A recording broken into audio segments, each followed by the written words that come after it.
Pernahkah kalian berdiri di tengah kabut pagi dan merasakan bisikan masa lalu yang begitu kuat?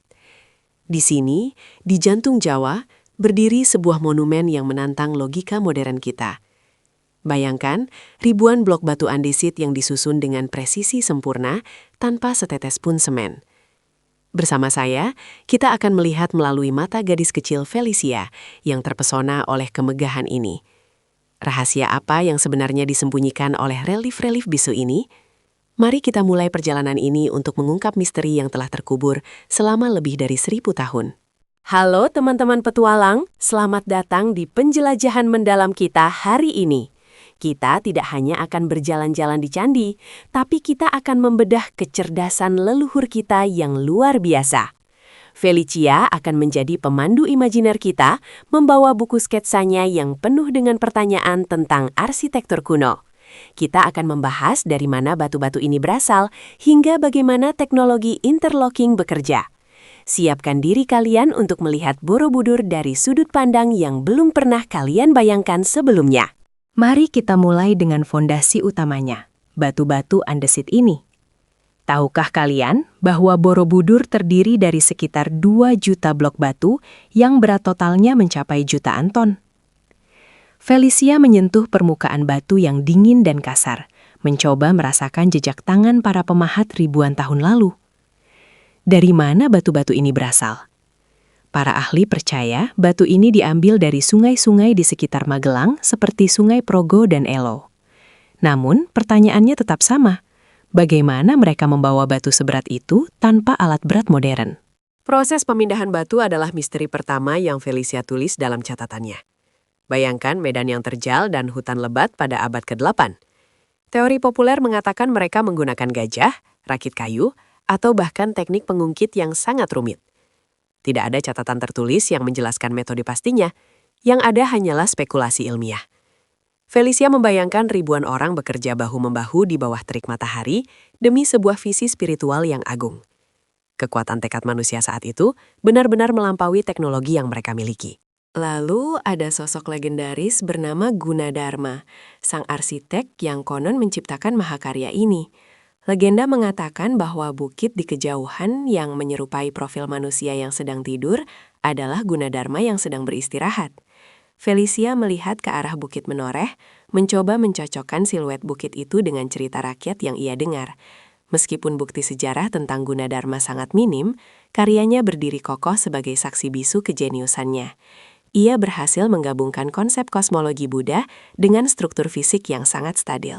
Sekarang, mari kita masuk ke teknik konstruksi yang paling mencengangkan, sistem kunci atau interlocking. Felicia memperhatikan bagaimana setiap batu dipotong dengan pola tertentu sehingga bisa saling mengunci satu sama lain, mirip dengan mainan Lego. Tidak ada semen, tidak ada mortar, hanya presisi geometris murni. Teknik ini disebut ekor burung atau takikan, yang memungkinkan struktur candi tetap fleksibel saat terjadi gempa bumi. Ini adalah teknologi anti gempa kuno yang sangat efektif, terbukti dari bertahannya candi ini selama ribuan tahun di zona tektonik aktif. Felicia menggambar bentuk sambungan batu itu di bukunya, terpukau oleh betapa rapinya sambungan tersebut. Bayangkan, setiap batu harus dipahat secara manual untuk bisa pas dengan batu di samping, di bawah, dan di atasnya. Jika satu batu saja meleset ukurannya, maka seluruh susunan di atasnya bisa berantakan. Ini memerlukan perencanaan matematis yang sangat matang sebelum batu pertama diletakkan. Kesalahan 1 mm saja akan berakibat fatal dalam jangka panjang. Benar-benar sebuah dedikasi yang tak tertandingi oleh standar konstruksi manapun. Selain sistem kunci, Borobudur juga memiliki sistem drainase atau saluran air yang sangat canggih yang disebut Jala Dwara. Felicia menemukan sebuah pancuran batu berbentuk kepala naga atau monster laut yang berfungsi mengalirkan air hujan keluar. Tanpa sistem ini, air hujan akan meresap ke dalam bukit tanah di dalam candi dan menyebabkan longsor atau kerusakan struktur. Jala Dwara bukan hanya hiasan artistik, tapi merupakan elemen fungsional vital bagi umur panjang candi. Setiap detail di Borobudur selalu memiliki dua sisi, keindahan estetika dan fungsi teknis. Ada sebuah teori menarik dari seorang ilmuwan Belanda bernama W.O.J. Nieuwenkamp yang membuat Felicia penasaran. Teori ini menyebutkan bahwa Borobudur dulunya dibangun di tengah sebuah danau purba yang luas. Felicia membayangkan candi ini seperti bunga teratai yang mekar di atas permukaan air yang tenang. Jika teori ini benar, maka logistik pembangunan menjadi jauh lebih masuk akal karena batu bisa diangkut melalui air. Beberapa penelitian geologi memang menemukan endapan lumpur danau di sekitar dataran Kedu, memperkuat dugaan ini. Felicia mencoba membayangkan bagaimana pantulan cahaya matahari di atas danau akan membuat candi ini terlihat semakin sakral. Bayangan candi yang terpantul di air mungkin adalah simbol spiritual yang ingin dicapai oleh para pembangunnya. Namun, erupsi besar Gunung Merapi ribuan tahun lalu kemungkinan besar menimbun danau tersebut dan menyembunyikan Borobudur di bawah lapisan abu vulkanik. Selama berabad-abad, mahakarya ini menghilang dari peradaban, tertutup oleh hutan lebat dan debu. Hanya cerita lisan yang tersisa di kalangan penduduk setempat tentang bukit berukir yang misterius. Mari kita beralih ke aspek matematis yang membuat para ilmuwan modern garuk-garuk kepala. Borobudur dibangun dengan satuan ukuran yang disebut tala yang didasarkan pada proporsi tubuh manusia. Felicia mengukur jarak antara dua relief dengan rentangan tangannya yang kecil, menyadari ada harmoni dalam setiap langkah.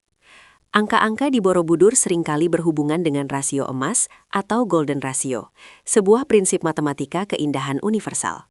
Tidak hanya itu, jumlah stupa dan patung Buddha di sini memiliki makna numerologi yang sangat dalam. Felicia mencatat di bukunya bahwa ada total 504 patung Buddha dan 72 stupa berlubang di tingkat atas. Angka 72 adalah angka yang sangat penting dalam astronomi kuno, berkaitan dengan siklus presesi ekuinoks bumi. Bagaimana orang-orang pada abad ke-8 bisa mengetahui perhitungan astronomi yang begitu kompleks? Apakah mereka memiliki instrumen pengamatan bintang yang canggih yang kini telah hilang? Ataukah ini semua adalah pengetahuan spiritual yang diturunkan melalui tradisi lisan yang sangat akurat? Borobudur bukan sekadar tempat ibadah, tapi juga merupakan observatorium astronomi raksasa. Tingkat paling bawah candi, yang kini tertimbun oleh tanah, disebut Kamadhatu. Felicia melihat bagian kecil yang sengaja dibuka untuk umum, menampilkan relief yang menggambarkan nafsu manusia dan hukum sebab akibat. Bagian ini sengaja ditutup dengan struktur tambahan, yang secara teknis berfungsi sebagai penopang beban agar candi tidak merosot. Namun, dari sisi simbolis, ini melambangkan pengekangan hawa nafsu sebelum mencapai kesucian. Felicia merasa ada pesan moral yang kuat di setiap lapisan batu yang dia lewati. Saat naik ke tingkat berikutnya, rupa datu, Felicia terpesona oleh ribuan panel relief yang terukir dengan sangat detail. Bayangkan, jika semua relief ini dijajarkan, panjangnya akan mencapai lebih dari 5 km. Felicia mengagumi detail pakaian, kapal, dan tanaman yang dipahat dengan presisi yang luar biasa. Ini bukan hanya cerita religius, tapi juga ensiklopedia kehidupan Jawa kuno. Kita bisa melihat jenis alat musik yang mereka mainkan, bentuk kapal yang mereka gunakan untuk berlayar, hingga jenis flora dan fauna yang ada saat itu. Salah satu relief yang paling menarik bagi Felicia adalah gambar kapal bercadik yang sangat maju. Relief ini membuktikan bahwa bangsa kita adalah pelaut tangguh yang mampu menjelajahi samudra luas jauh sebelum bangsa Eropa datang. Teknologi perkapalan yang digambarkan di Borobudur menunjukkan pemahaman tentang aerodinamika dan navigasi yang mumpuni. Felicia membayangkan kapal-kapal itu berlayar membawa rempah-rempah dan pengetahuan ke seluruh penjuru dunia. Borobudur adalah bukti visual bahwa peradaban kita saat itu sudah sangat mendunia dan terbuka terhadap kemajuan. Tapi, bagaimana para pemahat bisa menghasilkan ribuan panel dengan gaya yang seragam? Felicia berpikir pasti ada standar operasional prosedur atau panduan gaya yang sangat ketat. Mungkin ada ribuan seniman yang bekerja secara simultan di bawah arahan master pemahat. Teknik pemahatan andesit adalah pekerjaan yang sangat sulit karena batu ini keras dan rapuh. Felicia mencoba menempelkan kertas ke batu untuk melakukan teknik rubbing, namun ia urungkan demi menjaga kelestarian batu yang sudah tua ini.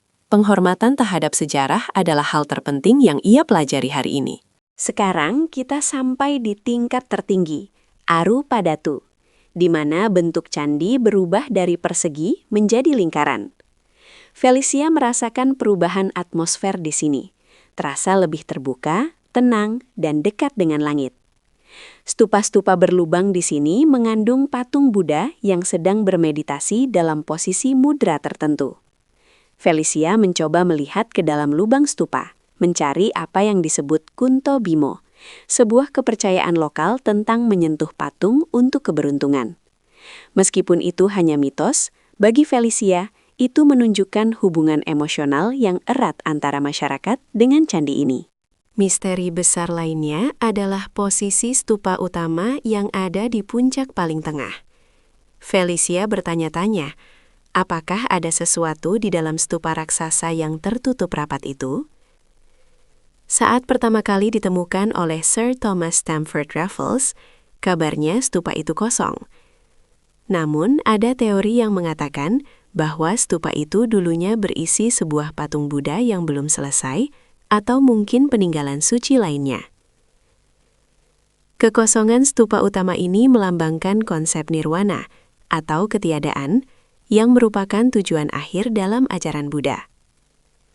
Felicia merenung di bawah bayang-bayang stupa besar tersebut, merasakan kedamaian. Mari kita bahas tentang akustik candi yang sering luput dari perhatian.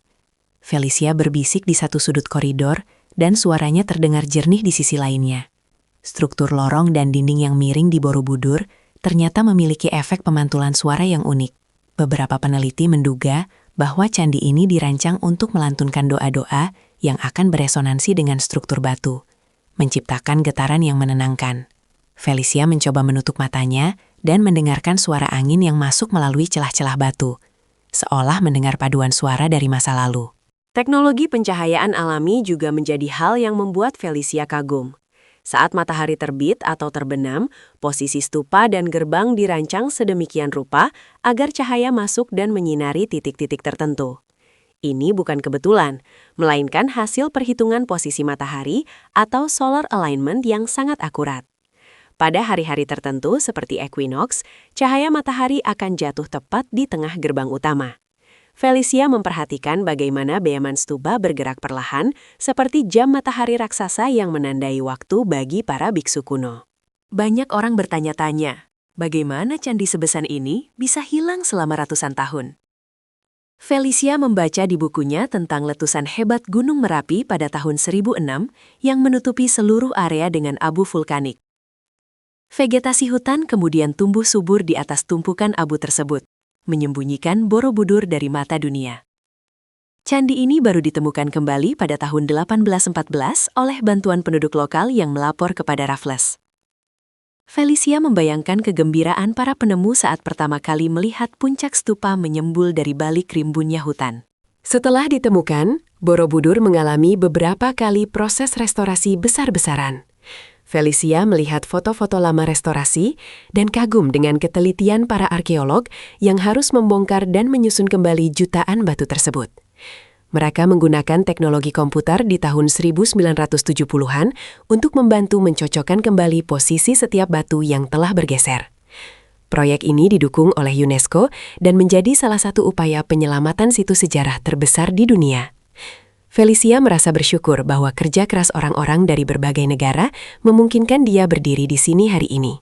Namun, tantangan belum berakhir. Pelapukan batu karena hujan asam dan pertumbuhan lumut terus menjadi ancaman. Felicia memperhatikan petugas yang dengan teliti membersihkan batu-batu candi menggunakan kuas kecil dan cairan khusus. Teknologi konservasi modern kini terus dikembangkan, termasuk penggunaan sensor untuk memonitor pergerakan tanah di bawah candi.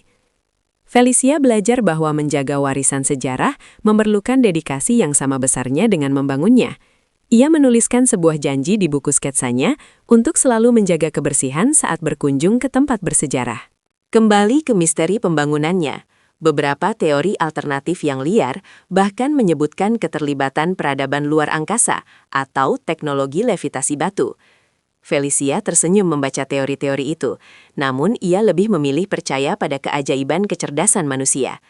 Tidak perlu bantuan alien untuk menjelaskan Borobudur, karena bukti-bukti arkeologis menunjukkan perkembangan seni bina yang bertahap di Jawa.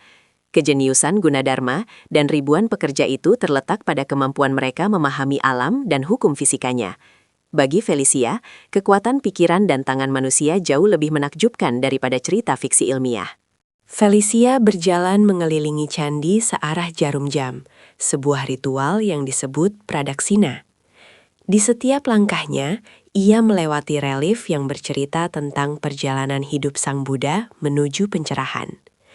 Secara teknis, koridor ini dirancang sedemikian rupa agar orang yang berjalan di dalamnya merasa terisolasi dari dunia luar dan fokus pada meditasi. Dinding-dinding tinggi di kanan kiri menciptakan lorong yang mengarahkan pandangan hanya ke depan dan ke atas. Inilah teknologi psikologi ruang yang diaplikasikan dengan sangat brilian oleh arsitek masa lalu. Apakah kalian tahu bahwa bentuk Borobudur jika dilihat dari udara adalah sebuah mandala raksasa? Felicia melihat foto udara di brosurnya dan terkejut betapa simetrisnya pola kotak dan lingkaran yang membentuk simbol alam semesta tersebut. Bagaimana arsitek kuno bisa memastikan presisi dari ketinggian tanpa bantuan drone atau pesawat? Ini membuktikan penggunaan alat ukur tanah yang sangat maju pada masanya.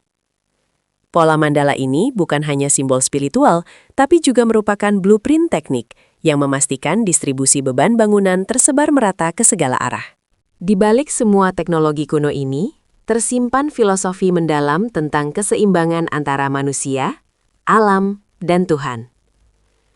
Felicia merasa bahwa Borobudur adalah sebuah buku batu yang bisa dibaca oleh siapa saja yang mau meluangkan waktu. Setiap ukiran, setiap sambungan batu, dan setiap sudut bangunan berbicara tentang harmoni. Ini adalah pesan dari masa lalu untuk kita di masa depan, bahwa kemajuan teknologi haruslah sejalan dengan nilai-nilai spiritual dan penghormatan terhadap alam. Felicia menutup buku sketsanya sejenak, meresapi angin sepoi-sepoi di puncak candi. Seiring hari beranjak sore, cahaya matahari mulai meredup dan memberikan warna keunguan pada langit Magelang. Felicia melihat bayangan stupa-stupa memanjang, seolah-olah jari-jari raksasa yang menunjuk ke arah masa depan. Meskipun banyak misteri yang belum terpecahkan, keindahan Borobudur tetap tidak terbantahkan. Mungkin beberapa rahasia memang sengaja dibiarkan tetap menjadi misteri, agar kita terus belajar dan mencari tahu. Pengetahuan bukanlah tentang akhir dari pencarian, tapi tentang proses menghargai setiap penemuan baru yang kita dapatkan di sepanjang jalan. Petualangan Felicia hari ini hampir selesai, tapi rasa ingin tahunya justru semakin besar. Ia membayangkan suatu hari nanti akan menjadi arkeolog yang benar-benar memecahkan teka-teki teknik pembangunan Borobudur. Untuk kalian semua yang menonton, jangan pernah berhenti bertanya dan jangan pernah berhenti menjelajahi kekayaan sejarah kita. Indonesia memiliki begitu banyak harta karun yang menunggu untuk dipelajari dan dicintai. Borobudur hanyalah satu dari sekian banyak bukti bahwa leluhur kita adalah bangsa yang agung dengan kecerdasan yang luar biasa. Matahari akhirnya terbenam di balik pegunungan, meninggalkan ketenangan yang dalam di situs suci ini. Felicia melambaikan tangan pada stupa-stupa yang kini terlihat seperti siluet penjaga zaman.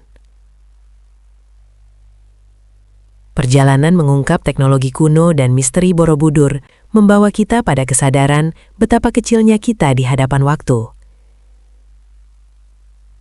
Namun karya-karya hebat seperti ini memberikan kita inspirasi untuk terus membangun masa depan yang lebih baik dengan belajar dari kearifan masa lalu. Terima kasih telah menemani petualangan kecil ini. Sampai jumpa di penjelajahan misteri berikutnya.